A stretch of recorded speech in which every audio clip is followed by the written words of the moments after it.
Hello friends, welcome to Nellai lovers. நம்ம lovers இன்னைக்கு ஒரு கோயிலுக்கு போகிறாங்க.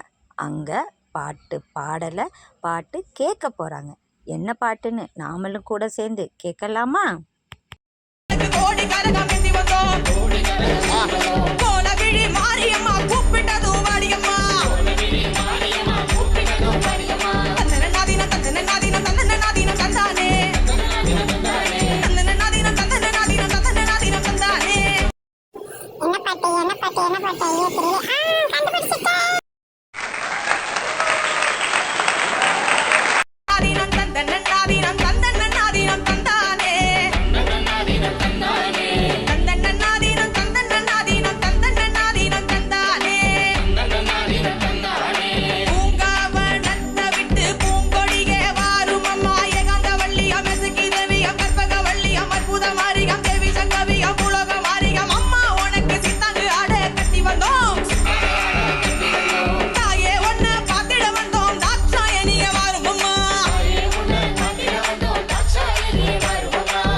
Thanks for watching. Bye.